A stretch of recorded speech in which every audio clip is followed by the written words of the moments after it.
Okay, so welcome again. So my name is Joel. I'm the FZY's Executive Director.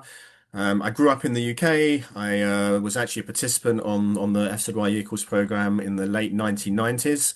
And after kind of like going through my own movement journey, I actually moved to Israel 17 years ago, where I've been living there ever since. I'm actually in the UK at the moment on work, but I live in the UK in Israel with my wife and two daughters. I've been working for FZY for 22 years now, I think it is, of which 6 of those years were directly on the Equals program, working as like Equals staff. And now my role is as FZY's Executive Director, where I oversee FZY's programming and staff, including obviously the Equals program. What I'm going to do now is I'm going to share my screen. Hopefully you'll see it in a second. Um, Okay, and what we're going to do is I'm going to try to talk us through this presentation. Can people see that? My screen is not showing me as anything. Let me We can just do try. it now at the end of the slideshow. I can like this. Okay, 1 second. I'm just going to try again. Okay, I think that's better now. Yeah. Okay, fine. So before kind of like delving into the actual like year course program itself, what I want to do is start a little bit about why take a gap year? Why is a gap year important at all? So to do that, I want to kind of like look in from a few different perspectives. This here is information like wording taken from the National Career Service, which helps people to to get jobs, to take to get employment, and it talks about how a gap year is a way to develop yourself, to gain skills, and talks about like how a gap year can actually give you an advantage when you apply for jobs or courses. That it kind of like allows you to think about and to define maybe a little bit more clearly what it is that you want to be doing in life. It helps you to improve your CV, gives you skills that maybe you can't get in school or in university. So kind of like what the National Career Service is saying is that actually if you're doing something meaningful and worthwhile in a gap year, then actually it's a positive thing and employers will look at that in a positive way. UCAS, if we look at what UCAS says, it also kind of like has like very similar opinions to that. It tells you about again gaining skills, making you gaining uh, giving you something to put on your CV, and like standing you out amongst like other people. There are so many people applying through the UCAS system to universities, and actually, if you've had different experiences, and then as long as they're meaningful, then universities will look at that in favorably. And we can see again, this is just taken from a few different universities, Oxbridge and Birmingham and Nottingham. Again, they're all kind of like saying exactly the same thing.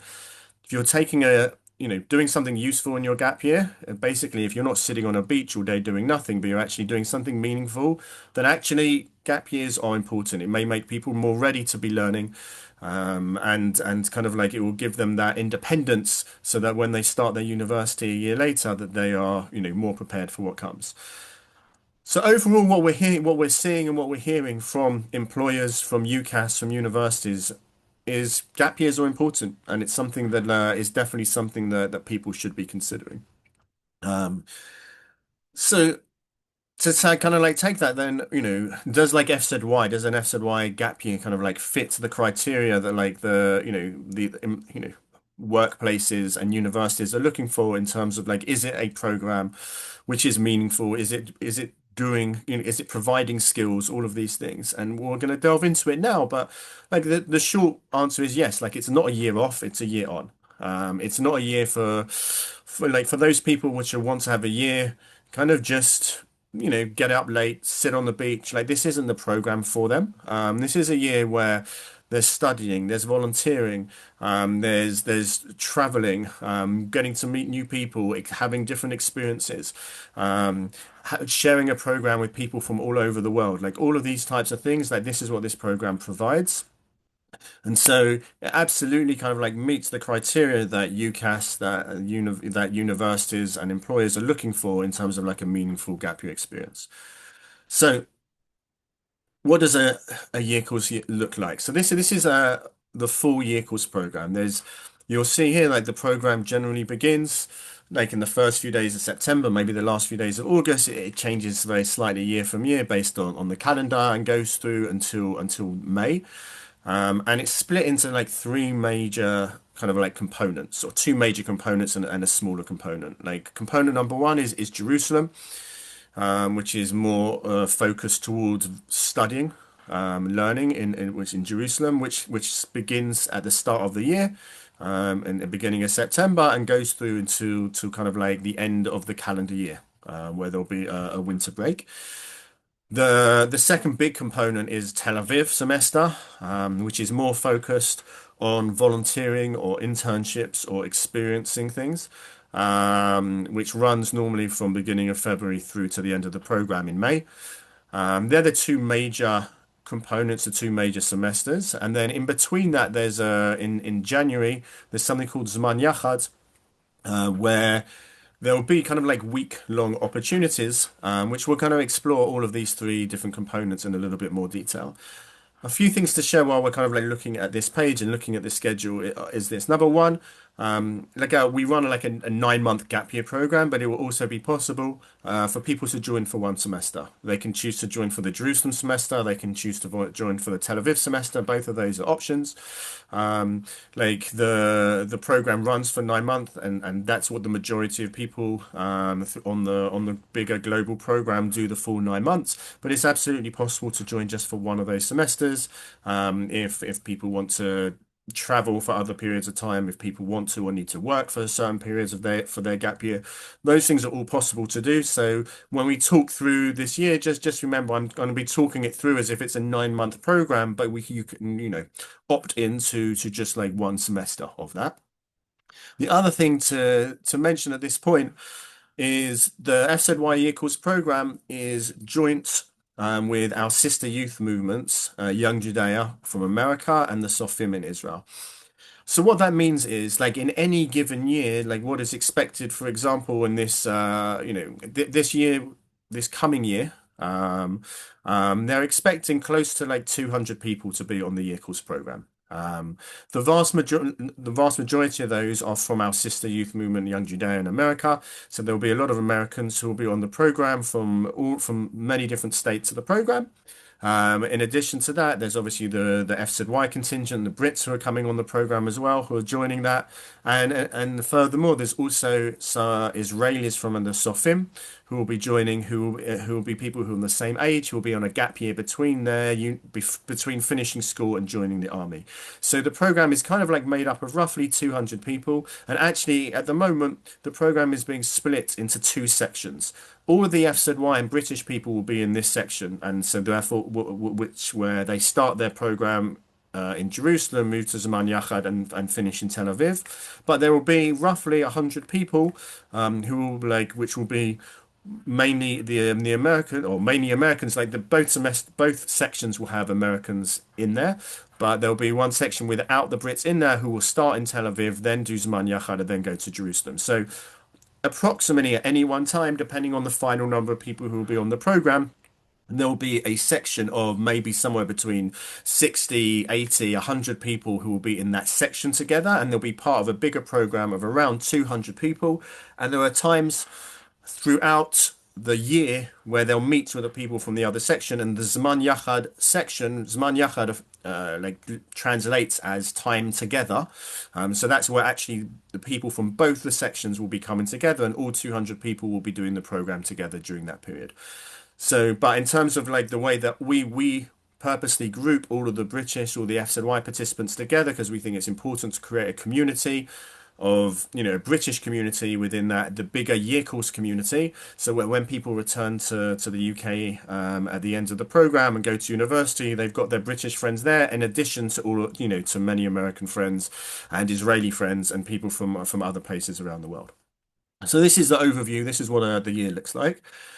Um, I want to like focus now a little bit on kind of what's the accommodation like? There are two main centers in terms of accommodation and where the year courses stay throughout the time. There's Kiryat Moriah in Jerusalem, and there's Beit Hillel when they're in the Tel Aviv semester. And both of them kind of like are different and have different like focuses to that. So Kiryat Moriah For those of you that know Jerusalem well, it's in the Almon HaNatsiv neighborhood. It's very close to like a Tayelet, which like it's literally a 2, 3 minute walk from a Tayelet, which overlooks the old city of Jerusalem, and you can see like the amazing views across all of Jerusalem there. Um, and it's really about, and here it's like a lot about like group living.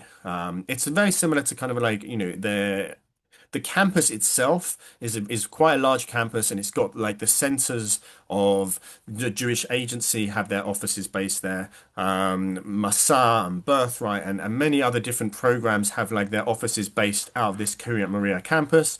But it's also a really beautiful campus. If you actually look at the bottom picture on this slide here, this is taken from the Kiryat Maria campus where there's a lot of outdoor green spaces. It's a really like beautiful campus, and there like participants will be sleeping in dorms. Like there's roughly 3 or 4 people to a room. Each bedroom has got like its own ensuite toilet, shower, etc., which is there. Um, Whilst they're there, there is also a dining room. So we provide during this time like 3 meals a day. So breakfast, lunch, and dinner is provided in the Chadarocha in the dining room there, where people from other programs and different staff that may work there at different times will be joining them. There's also a cafe which is there, so if participants want to go and if they miss a meal or they want to just go and buy some extra food or whatever, there's that option to do that there as well.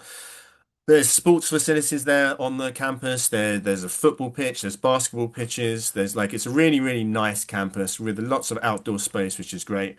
Um, there's laundry facilities there. There's a library there, and I mentioned before, and we'll touch about it in a minute. But like this is because this is the educational semester, the study semester. There's also like a whole, there's whole wing of like smart classrooms there. So when participants are going and learning and studying, that they'll be able to do that in the classrooms which are there.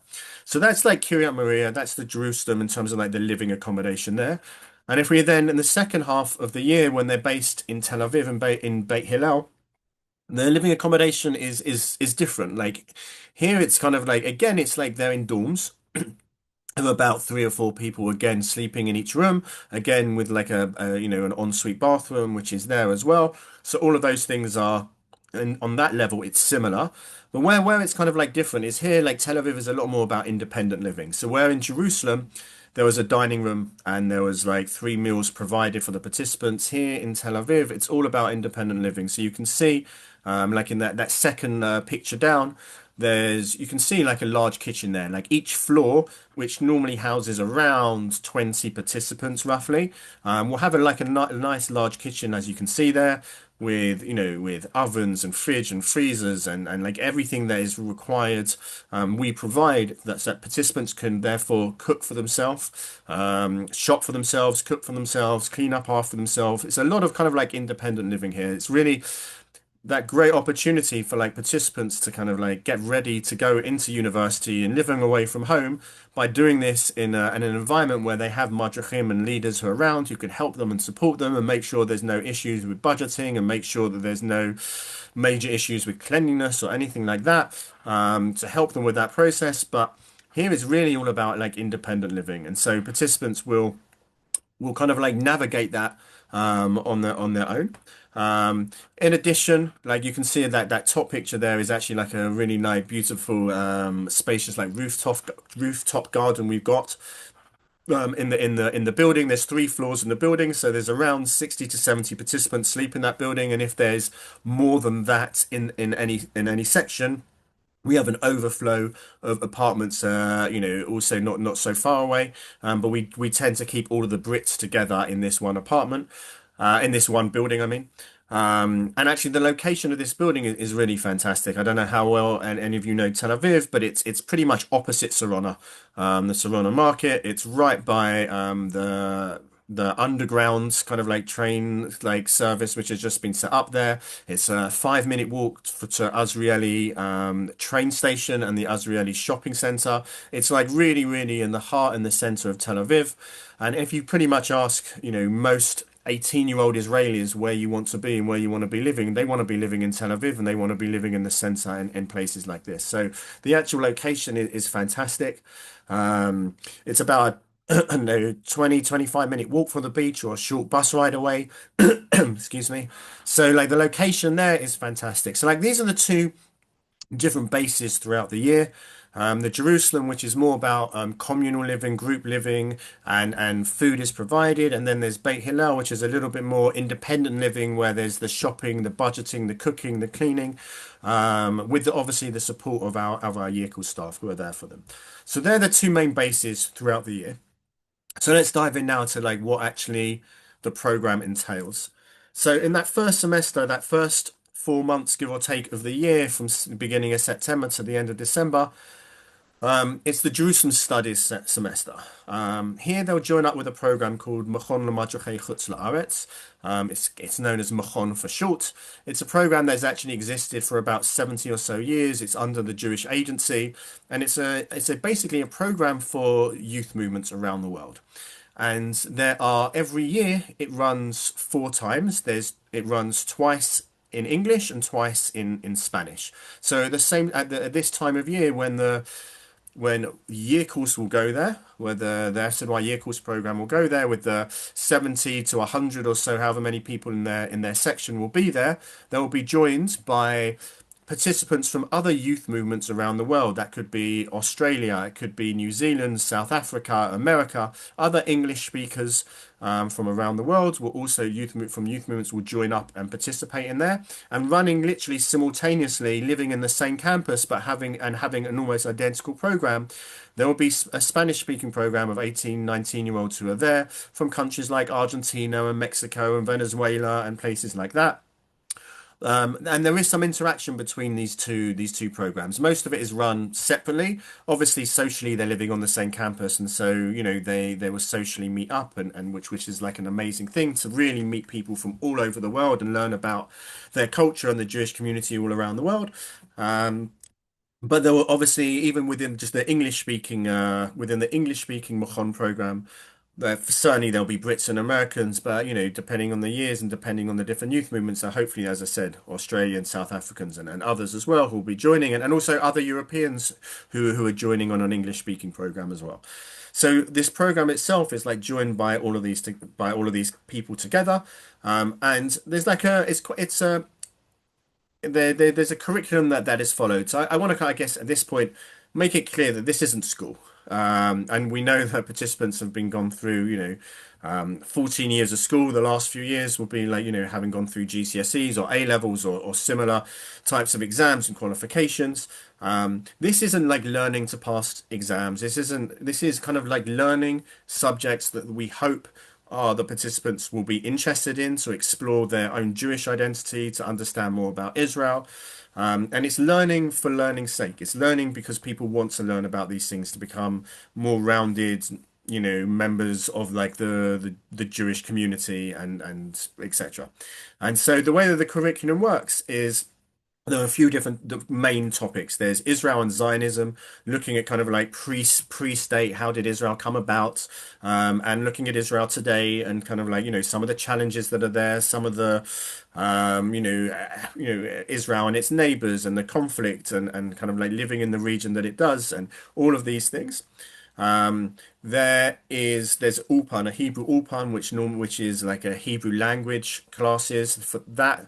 It like happen 4 days a week for about, I think it's an hour and a half each day. So hopefully by the end of that semester, they will come out, if they invest in that and really kind of like dive into it. Hopefully they'll be able to come out conversationally fluent, or at least be able to have enough words to start feeling confident to use their Hebrew. So when they go into their Tel Aviv semester, for those people who will be there for the full year, they will then start being able to have some Hebrew to be able to use in kind of like the settings where they'll be. Judaism is another piece as well, exploring Judaism from a variety of different ways. Like one thing I haven't said, like there are some core courses and there are some optional courses. So, for example, like in the Judaism course, like there are loads of different electives that people could take. So they may want to explore like Jewish texts and understanding kind of understand about the I don't know the Tanakh and the Talmud and more recent Jewish texts that that are important to the Jewish community. They may want to explore Jewish festivals, or they may want to explore Jewish law. They may want to explore women in Judaism. There are loads of different elective courses which are available to them, so they can choose what's important for them. But we feel that obviously devoting a bit of time to like their Jewish roots is important. And leadership again is another important aspect. Like the idea of this program is to train up the future leaders of the Jewish community, whether that's so that they can go back into FZY or their youth movements around the world to be madrachim, to be leaders, whether that's to, in 10 years, 20 years, 30 years time, either working professionally in the community or taking on some kind of lay leadership role or just being involved in one way or another in the community to provide them with like leadership skills and understanding how the Jewish community in different places work. Um, so they're like the core kind of like curriculum subjects. And normally each day is focused, like as I said, Ulpan is happening on all these different days. Normally one day is focused on Israel and Zionism, another day is focused on Judaism, and a third day is focused on leadership. The other 2 days are kind of a little bit made up of, one of them is made up of deep dive electives. So where participants can like choose some like there's different courses that we offer. It may be, for example, the Holocaust, or it may be like how Jerusalem is important to all of the major monotheistic religions, and they'll whatever course it is that they choose, they'll then kind of like spend 1 day a week leaving the campus and going on siurim, on trips, and exploring that theme. So, for example, maybe if they chose that, why is Jerusalem important to to Christianity, to Islam, and to Judaism? They'll go out and maybe 1 week they'll go into to the Church of the Holy Sepulchre and they'll meet with a priest and they'll understand, what the Christian links are to Jerusalem. And another week they'll maybe go to Temple Mount and they'll meet with an imam and understand like the Muslim connection here to Israel. And in other weeks, they may go and meet the Haredi community and understand why the Jewish Haredim believe it's important. Another week, meet Reform Jews and kind of like every week going exploring different things. And so whichever topic they choose, whether it's something like that, whether it's Israel advocacy, whether it's the Holocaust, whatever topic they choose, they'll go out and about and really explore Jerusalem and the surrounding areas to really understand like the topic that is important to them.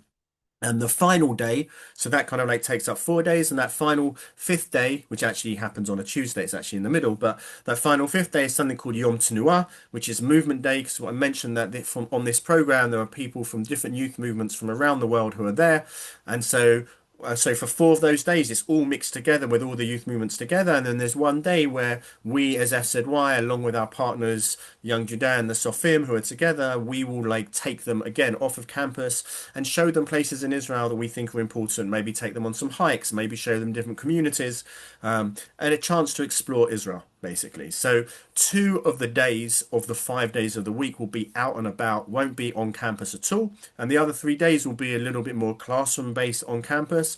But it's really about, as I mentioned, the style of learning is very different. There's no exams at the end. There's no homework. It's really, teachers, it's on a first name basis. And often a lot of the teachers who live in Jerusalem are often inviting the participants to their homes for Friday night dinner. It's like building like nice, positive relationships. And that's kind of like how that semester what the general overview of that semester is. So that's what a regular week looks like. But we kind of like don't want that regular week to become boring after 3 to 4 months. And so every few weeks it gets broken up.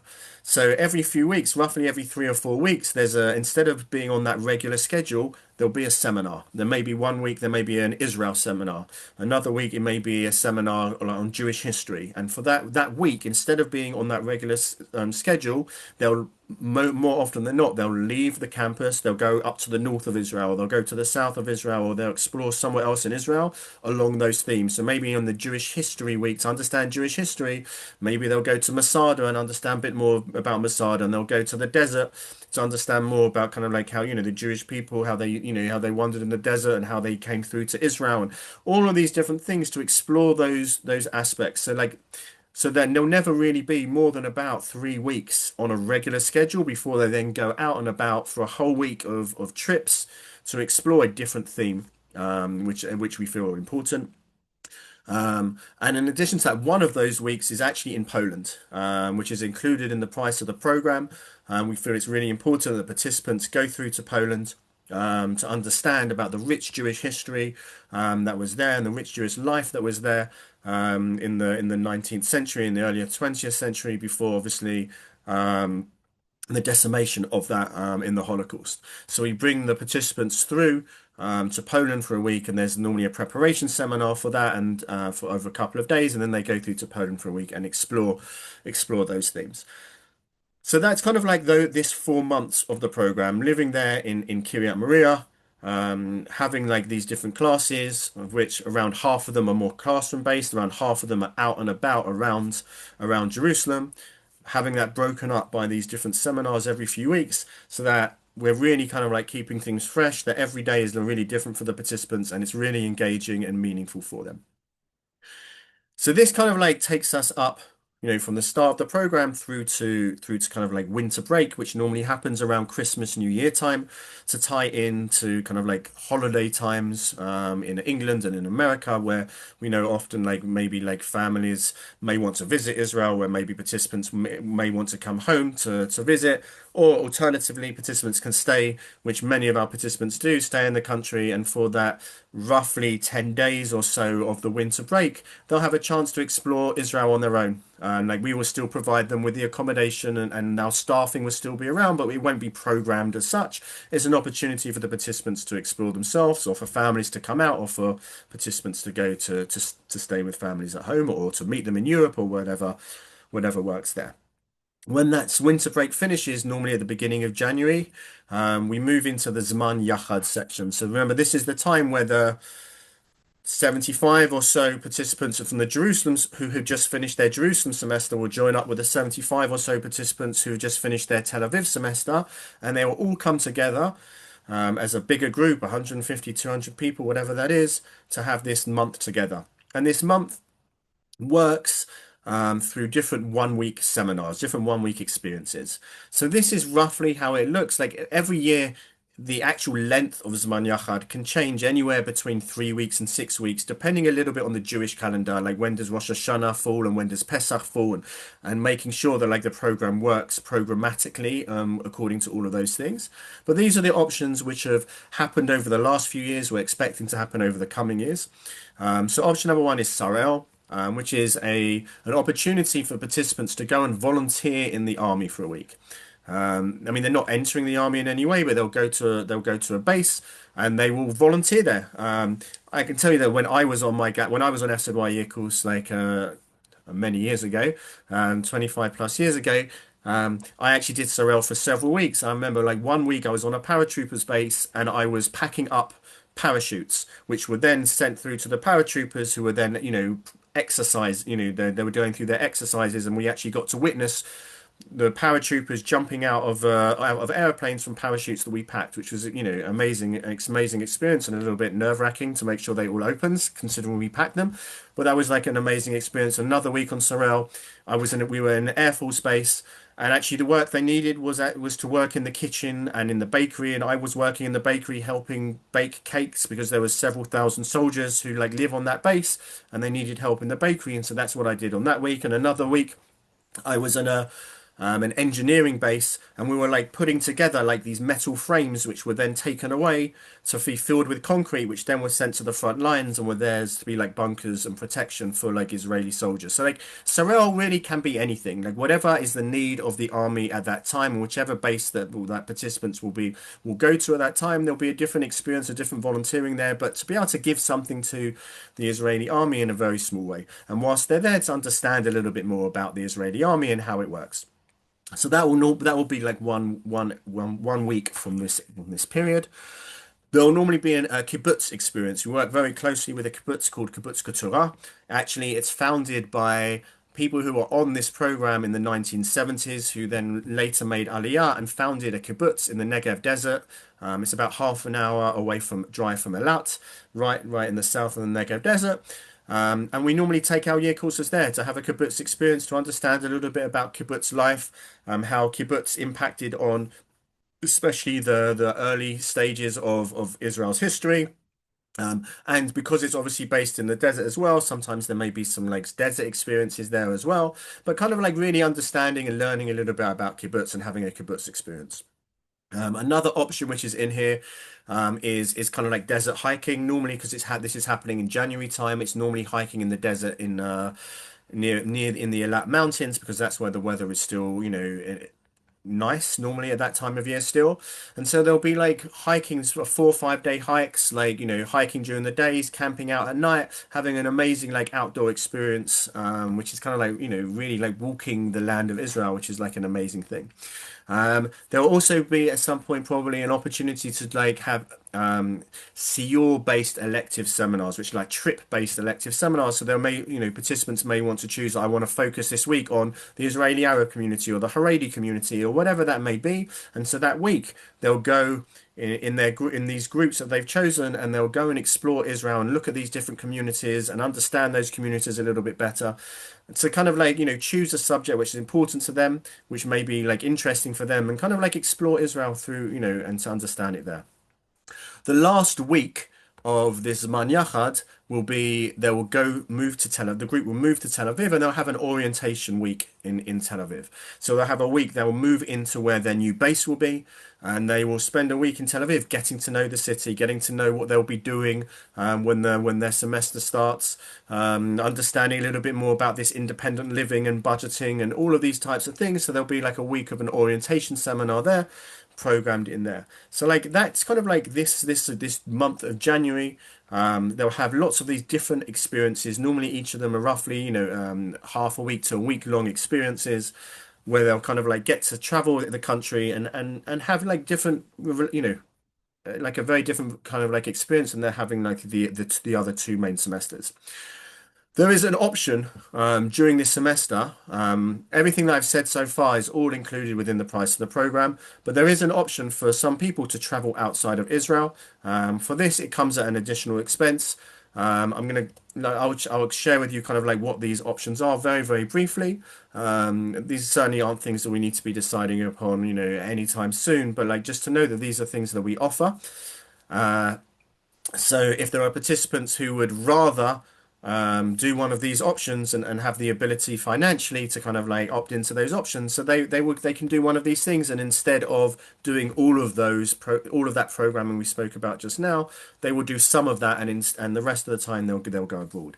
So there are 4 different options which are being offered at the moment. One is a trip to Rwanda, where they'll go for around 2.5 weeks to a youth village there called the Agahozo Shalom Youth Village.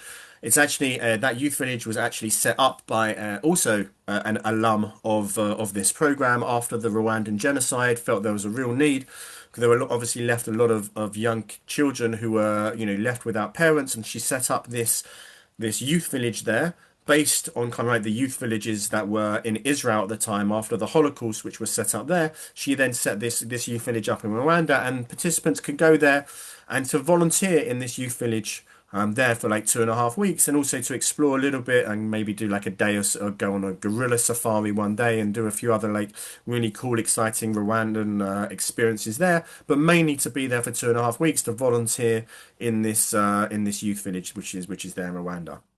There's an option to go to Portugal for 8 days to explore a little bit of like the Portuguese Jewish community, to understand a little bit more about Sephardi Jewry, um, and to yeah, and to soak in some Portuguese culture while you're there. For 8 days, there's an option to go to Dubai for 6 days. There's obviously over the last 5 years or so, there's been like very warming of ties between Israel and Dubai, and to kind of understand a little bit more about like that relationship and how like that the this Abraham Accords all came about, and how this like this really warming of ties, and just understand a bit more of that, and obviously exploring a bit of that country. And there's an also opportunity to go to Thailand for 10 days as well, um, to do again to do some volunteering and to do some traveling and experiencing. For those people that are interested in these type of experiences, we're more than happy individually to kind of like go into them in a little bit more detail and provide more information. But again, just to know that these exist, they do cost additional money.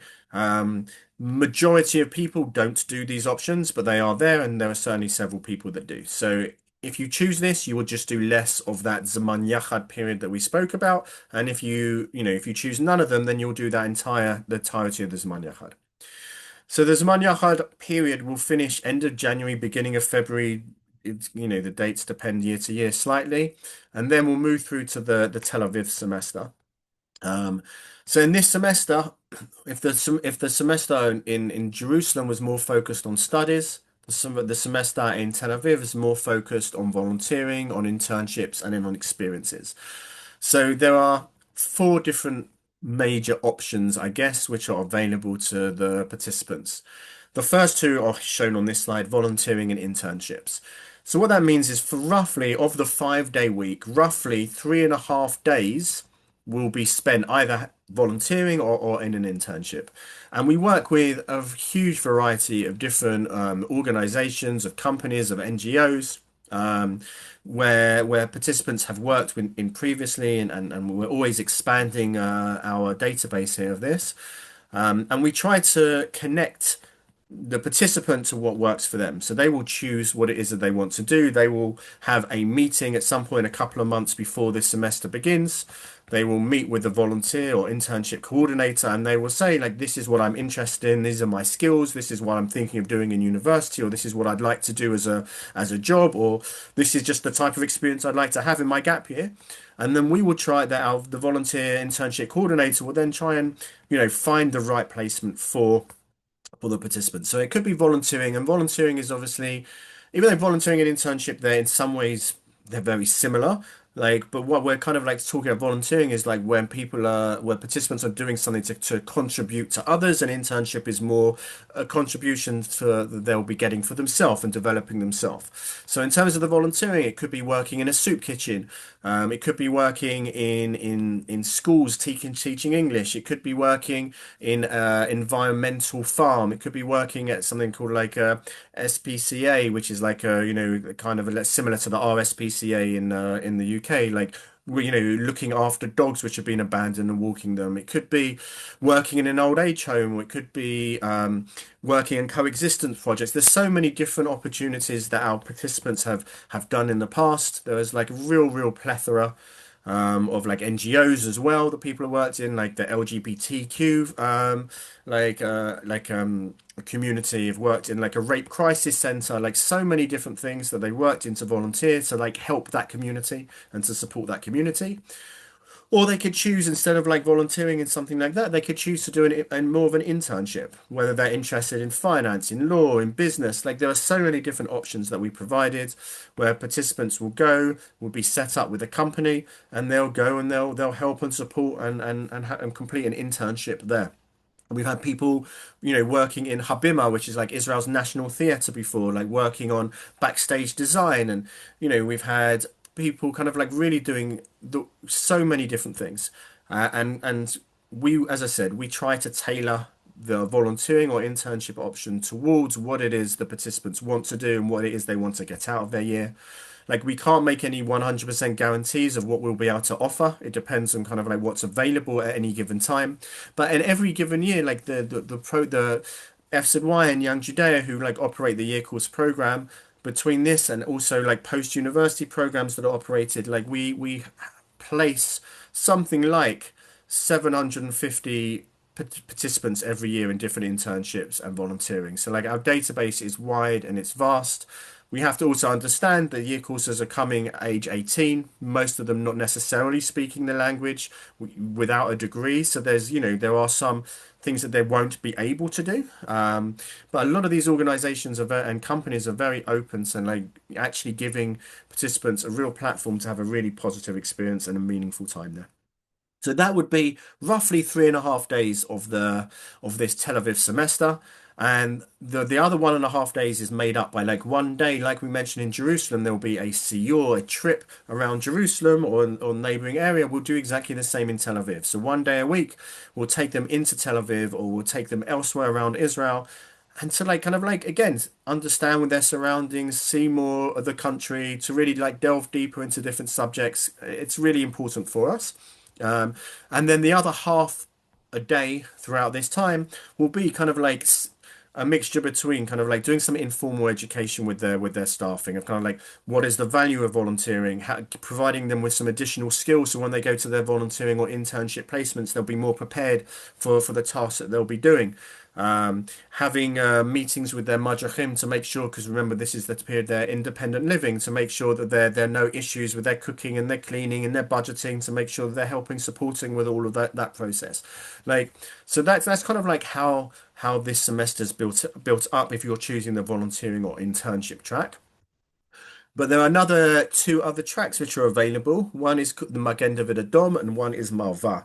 So Magen David Adom is volunteering. It's living in exactly the same accommodation. Everything on that level is kind of like similar.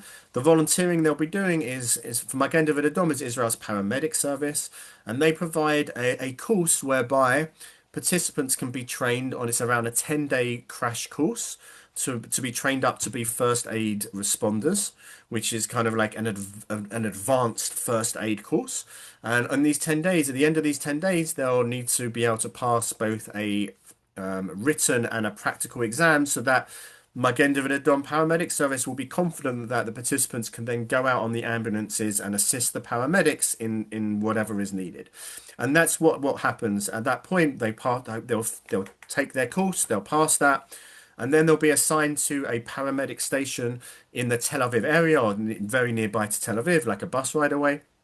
And they will then work shifts. And there are three different shifts which are available. There's the morning shift, which is 7 a.m. to 3 p.m. There's the afternoon shift, which is 3 p.m. to 11 p.m. And then there's the night shift, which is 11 p.m. through to 7 a.m. the next morning. And participants need to do 4 shifts a week. And so they will then, once they've been assigned to the paramedic station, they'll work with they'll build their own schedule, and they'll just say when that paramedic station needs them based on what the participants want. So they'll be slightly more separate from the year call schedule. Like whenever they can, they'll join in to like the trips, and so Ulpan, which I forgot to mention, also happens in Tel Aviv semester twice a week for an hour and a half. So like they can build their schedule around so that hopefully they can do those things. But for those people, they may want to build their schedule because they really enjoy night shifts or they really enjoy morning shifts or whatever that is. They'll build their shifts around that. And it's a type of look, it's an amazing experience. It's kind of like unless you are going to become a paramedic, it's really a once in a lifetime opportunity to get to be on an ambulance and for a couple few months to like help Israelis who are in dire need of help, like literally saving lives. We've had year courses who have given CPR, who have saved lives. We've also had year courses who have given CPR, and unfortunately, the person hasn't, unfortunately passed away. And like, there's some of the challenges and the difficult, like, emotional parts of this, of this experience. And like, there's no filter here. Like, there's no year course doesn't tell Magen David Adom if there's a call out to X, Y, and Z. Our year courses can't go. Like, they'll go wherever is needed, and they often see some of like, difficult things. They'll often see a lot of like elderly people who are, who have collapsed, who can't get up, who are like struggling, really difficult things. But we also again have year courses who have delivered babies and who have actually, been there and physically deliver babies and bring life into the world. So it's an amazing opportunity. It's an amazing experience for those people that either thinking about going into medicine themselves, who are just really interested in having an experience like this. But they need to know it's a different experience. It's slightly away from what everyone else is doing. It's on a slightly different schedule. You have to be more, independent and ready for what is will be thrown at you. The other opportunity here is Malva. So for the Malva program, it's an 8-week army simulation program. So they will go and again not join the army, but they'll go to an army base, which is based in Sde Boker, which is in the Negev desert and down south. And for the 8 weeks, they will join that's where they'll be based. And the way that it works is that they'll be on base for 11 days and then get 3 days off. So every other weekend is a closed weekend during that period. And on their free weekends, they'll go back to the Tel Aviv Beit Hillel to their apartments there, and they'll kind of like have their downtime to relax there. But for 11 days out of 14 for the couple of months that this program is running, they will be away from where everyone, all the rest of the year courses are living. But the experience they'll be having again is an amazing like opportunity again, unless they're choosing to enter the army one day, it's kind of like a once in a lifetime opportunity where they will really get to learn and experience the army. Like every week is themed. So normally the first week is discipline week to really understand army discipline. So their commanders will be very strict with them, will make it very clear about, if they tell them to be somewhere at a certain time, they need to be there, they'll stand to attention, they'll um, stand in a chet, which is a formation that they stand in the Israeli army, and all of these things, they'll learn army discipline. And then another week may be like navigation week, where they'll go out into the fields and they'll learn how to navigate compasses, and they'll be camouflaged up and learn how to kind of like how, soldiers will live out in the, if they're on an actual operation, how they'll be out in the wilderness. And there'll be, sports week, which is a little bit more physical and kind of like doing more the physical elements of the army. There'll be northern week, where they'll go and visit bases in the north of Israel to understand more about maybe some of the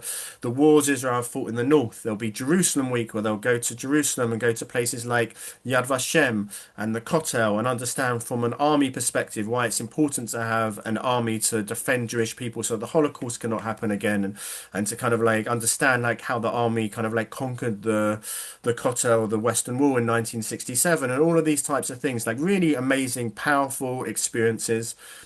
Make it really clear they are not in the army. At no point can they actually be called up. Like this is kind of like their commanders, the people who will be running this program are in the army. This is like they're part of the educational core in the army. It's part one of the jobs that can be there. So like their commanders will be actually soldiers, probably very similar age to the participants themselves, like 18, 19, 20. This is their role in the army, and but they'll be there and kind of like to really show the year courses what the army is like, the morals of the army, and the challenges that are there for the army. So that's that Malva option. Um, and so they're the four options: volunteering, internship, Magen David Adom, Malva. Some years, if there's a demand and if we're able to create it, we can sometimes set up an option in Kibbutz Keturah, that kibbutz that I mentioned in the south of Israel, where participants could go there for a few this period for a few months and live and volunteer on that kibbutz as well. That option isn't available all the time. It's also, even when it is, it's not one of the more popular options. Like most participants normally opt for one of those other four options. So I'm not speaking about that in any more detail. But again, if that's something which is interests your child, we're more than happy to talk through that more offline, and to share kind of like what those experiences can be. So this semester kind of like takes us through to what, the kind of like towards the end date of the program at some point in May. And then normally something I forgot to mention, at the first week of the program, there's an orientation seminar. And so the last few days of the program is like a sikum, a closing seminar where we bring the group, or the group all comes back together. And we process their year, we process what they learned and the experiences they had, and we help prepare them for life back in the UK. We help prepare them for going to university for those which will be going there, and for the type of campus life they'll be having, and the types of maybe anti-Israel rhetoric that they may hear on campuses, and making sure they understand what their next steps can be within FZY, and all of these things preparing them to return home from a really powerful experience over the 9 months, or for the one semester if they can come just for that one semester. Um, so that's kind of like what the 9 months look like of a 9 month program, but there is so much more which kind of like is involved in this program as well, that can't be seen kind of like just in the Jerusalem semester or the Tel Aviv semester or Zman Yachad. So as I mentioned, there's the cooking and shopping and cleaning, that real independent living, which kind of like allows participants to grow and be ready for university, and to, move out of the family home, which starts happening, at this stage of life for a lot of young people. There's living by the Jewish calendar, which is an amazing opportunity to be in Israel on Rosh Hashanah and Yom Kippur and Simchat Torah and Sukkot and Yom Ha'atzmaut and Yom HaZikaron, and like all the Chagim and Purim and Hanukkah. It's such an amazing experience to like experience Israel and these Chagim in a way that is like it's not experienced in the UK. Like for example, in Yom Kippur, there are just no cars on the road. Even if you're in a secular Tel Aviv on that day, no cars are on the road, and like people can just walk along the motorways there and just experience kind of like, what it's like there for even in a completely secular city. Yom HaZikaron and Yom HaAtzmaut is also kind of like really like powerful days, going from kind of like Israel's national Memorial Day, memorializing soldiers who have been killed and victims of terror. And like normally we take participants to like a ceremony there to meet with like people who have lost people, to often go to like a military cemetery to kind of like feel and soak up that day, sometimes even to volunteer at these cemeteries, handing out flowers to people that they can put on graves, things like that. And then later that evening, the country switches all of a sudden to Yom Ha'atzmaut, where the country is partying and there's street parties and it's celebrating Israel's birthday. So like to be there for like for those days and really experiencing Israel like that again is like really, really powerful, meaningful opportunities, experiences that participants will have. There are FZY activities and trips. Like we mentioned, this program is joint like entirely with our sister movement Young Judea and with the Sofim. But we want to create like a real like British group within that bigger group. And so once a week in Jerusalem and once a week in Tel Aviv, we'll bring the FZY group together for an hour, a few hours, sometimes even a half a day or a day, depending on the week. And we'll bring them together to have, to leave the American accent and culture behind, to get together as Brits and either to kind of like just do some nice fun social stuff. It may be kind of like doing something related to FZY's values and whatever that may be. So we try to do that like once a week. And in addition, like there will be two or three Shabbatot throughout the year as well, where will be an FZY closed Shabbat. So the FZY year courses will all come together, and we'll take them either often to a youth hostel, or we'll take them to a very Anglo community in Israel, often to Modi'in, which is the community which I live in, and we kind of like have a Shabbat together, just the FZY participants, which is really nice and really beautiful. And whilst we're talking about Shabbat, like something we didn't mention is like what happens on Shabbat. Like on the whole, roughly um, of the roughly 40 weekends that there are on the whole year course program, if you're doing the full 9 months, roughly 10 of them are programmed and 30 of them are free. So the program ones will be roughly like three of these two or three FZY ones, and then there'll be section Shabbatot where where they'll either stay in Jerusalem or Tel Aviv and we'll do some extra programming, or as a program will take them to a youth hostel somewhere around the country, either just their section or the whole of vehicles together to run programming and have a nice Shabbat experience there. And on their free weekends, the 30 or so free weekends, their base is there. If they're in Jerusalem and Tel Aviv, they can stay there, they can sleep, they can rest, they can explore those areas.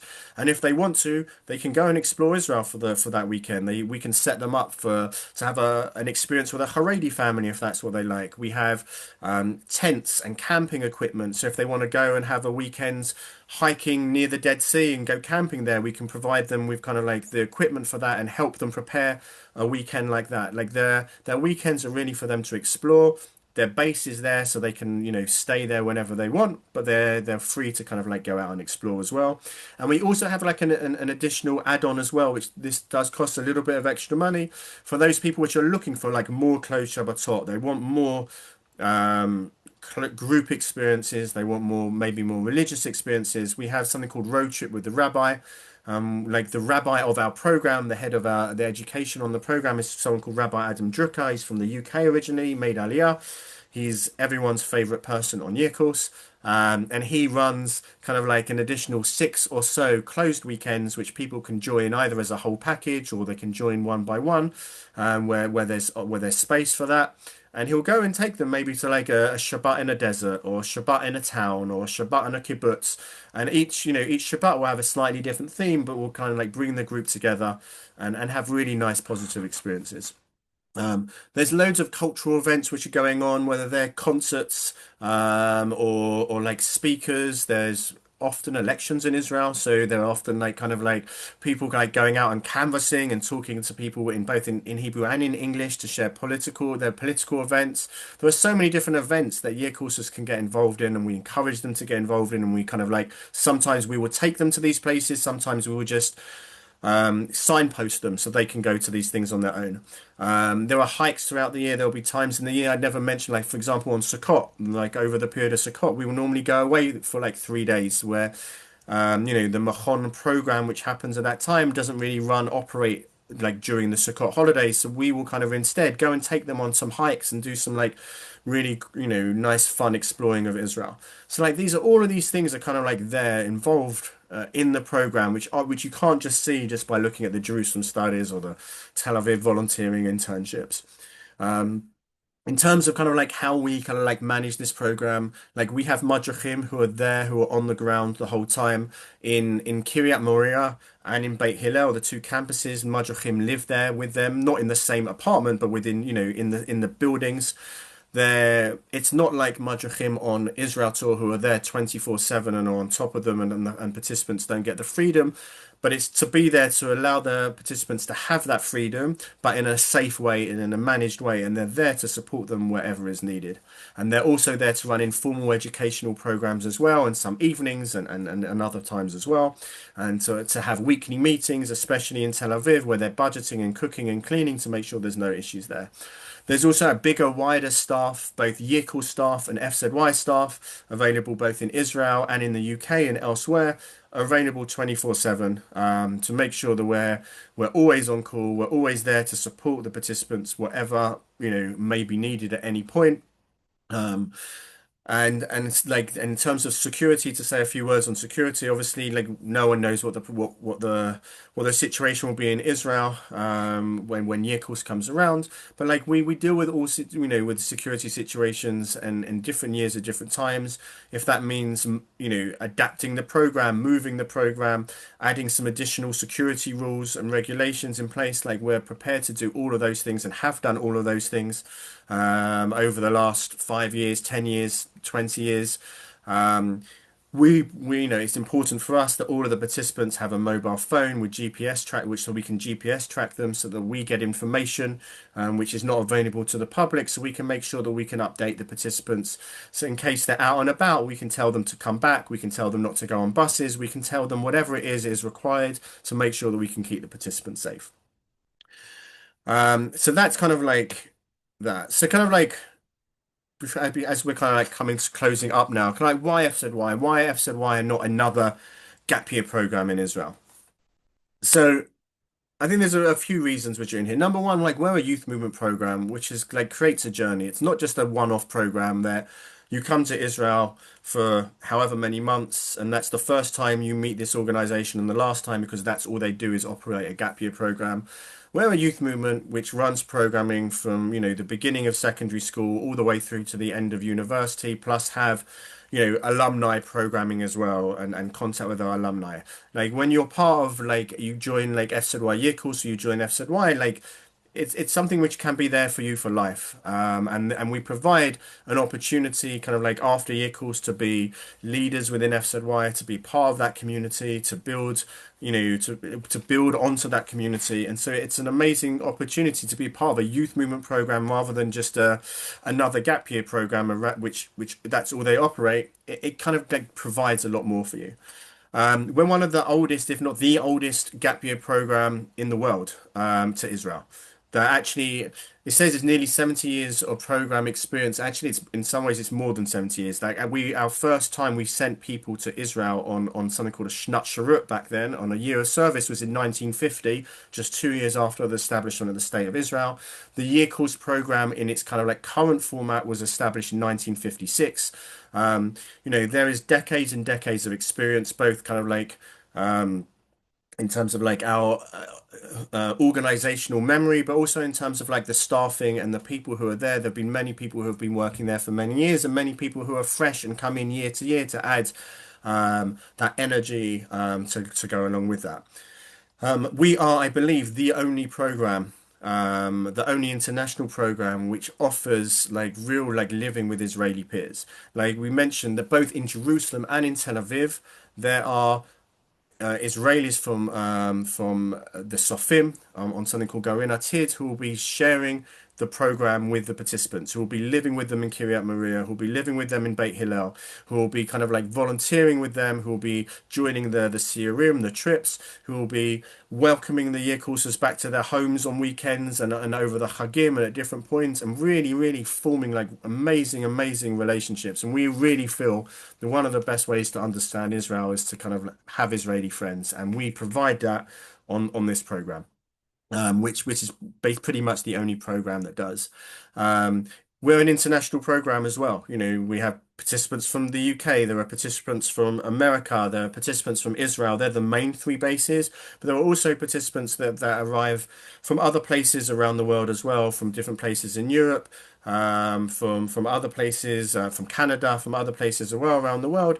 So to be part of an international program and knowing that when the program finishes, as well as having your close friends from the UK, you've got friends from different places around the world that you can visit and travel all over the world and have a place to stay. It's an amazing opportunity. And also just to understand about Jewish communities around the world is a really positive, amazing thing. And the final thing I'll say is like there's no hidden costs. Like very often in a lot of these gap year programs, they will sell the program and then for every extra thing that, you know, for every extra element of the program, they say this costs more money, this costs more money. Like I mentioned tonight, the two things which cost more money is if you want to add on to the program to go abroad, or if you want to kind of like add on to the program to have like some extra religious Shabbaton. Outside of that, everything is included, which includes things which are generally not included in many of the other programs which are out there, which includes a return flight between the UK and Israel. That week-long trip to Poland is included in the program. Malva and Mada, if participants want to choose that option and they get selected for that, they're all included within the price of the program. There's no extra charge on any of these things. It's full ball during the Jerusalem semester, and during the Tel Aviv semester, like it's half ball, as in like we will provide some food for the participants and we will provide some budget for the participants. Like they will need to add a little bit on, but generally speaking, in terms of food, like majority of the year, there's some, if not all, of their food provided. In most of these other programs, none of this is provided at all. So kind of like we try to be upfront. We try to create a package here and not try to sell a program, which then as you get on the program, you realize there's actually, another £1,000 here and a few £1,000 there. Like for us, this is like the price of the program is what it is. And outside of spending money, to allow participants that on their free evenings and their free weekends, if they want to travel and go out and do things, like everything there is included in the price of the program. So in terms of the price of the program, like what are the costs? And I've realized now I haven't put in the semester cost program, I apologize for that. And I'm just going to like Lucy, will you just double check that for me right now while I'm talking? Um, because this is the first year we're actually offering semester only programming. And so when I edited the this presentation, I forgot to include that. So this is for the full 9 month program. So the early bird cost is £22,999. The early bird deadline runs out at the end of this calendar year. Um, Yes, yes. So the early bird deadline runs out at the end of this calendar year. So if you were to apply at some point in the next 6 months, it's 22,999. If you apply after the 30, in 2026, then there's an extra. It costs another £500 to join the program. And any applications that occur after the 22nd of April 2026, which is obviously a very long time away. And if you're here on this call now and you're interested in the program, I'm hoping that you will want to sign up sooner rather than later to take advantage of the cheaper prices. But if you are after that point, there's a £200 surcharge, and at that point we can't guarantee availability because at that point we do need to start be locking in accommodation and staffing and different things like that. Or normally these things work on 1 year contracts, and we need to be able to, have a lead into that.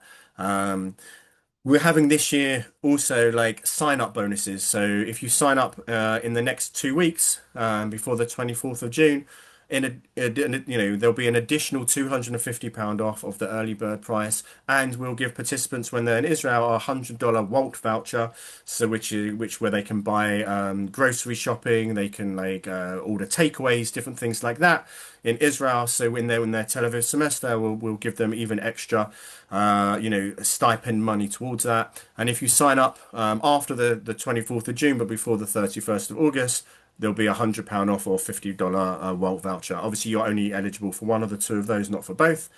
So they're the pricing for the full year. Lucy, do you have the pricing for the one semester? Have you got that up? Yeah, I'm just gonna put it in the chat if you can see that. Okay, so yeah, so I'll just read it out for those people who potentially who are going to watch on the recording and may not see the chat. So the one semester again, it's 12,999. If you apply before, that's the early bird price before the 31st of December. It goes up to 13,250 after, if you apply in 2026. And if you apply after that, the 22nd of April 2026, then there's an additional surcharge to 13,499. Um, so that's the pricing. It is we recognize and we're very clear that it's an expensive program and we know that. Um, but if we look at kind of like what it looks for a year of university of the how much you pay tuition for a year and accommodation in university for a year and the food for university and all of the here including all of these trips and your staffing and the flights and everything like that, it's comparable with a year of university. Um, we feel that actually the experience they're getting is just as important, if not sometimes more life-changing and life impacting than a year of university. But we do recognize that it's an expensive program, which is, why there we go, it moves on to the next screen. Like there are scholarships which are available. We work closely with three different organizations to try and ensure as much as we can that like finance isn't a barrier to coming on the program. That if there's a real financial need, there are families that can't afford the full price of the program, that we try and work with these organizations to ensure that we can bring participants out here. So one is the Friends of FZY. That's a charity that is linked to FZY. They provide needs-based bursaries and they provide interest-free loans to help people to be able to stagger payments, not just from whenever someone signs up until the program begins, or not even necessarily till the end of the program, it even can be sometimes past the end of the program to,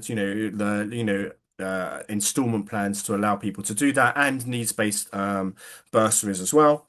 There's Massa, which we haven't really spoken about, but Massa is an Israeli governmental Jewish agency joint project which invests money to provide. So they want people to come to Israel on long-term immersion programs, which the Year Course program is. So there is a universal scholarship if you're British and you go on a gap year program. There's a $200 universal scholarship that we've already built into the price of the program. But then in addition to that, there's needs-based funding as well. So you can apply to them for bursaries. And again, if you have a financial need, hopefully they will be able to provide funding. And then there's the UJIA as well, who we work very closely with. They're a partner of ours and a funder of ours.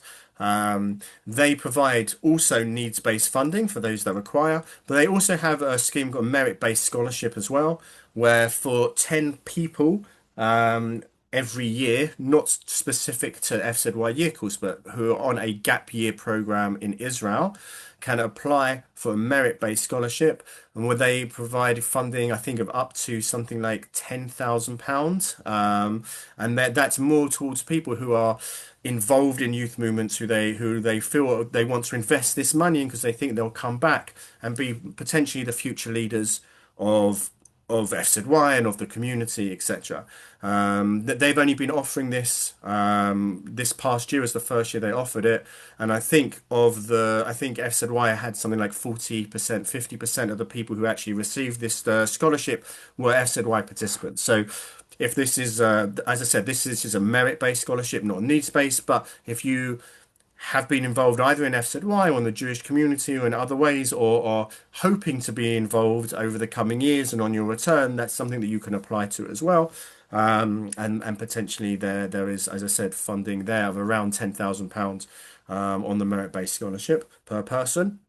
In addition to those three organizations, like we encourage parents to like reach out to their synagogues, to their local council. There are other trust funds, depending on maybe where you live geographically in the country and different things like that, who often provide money and funding for people to take a gap year.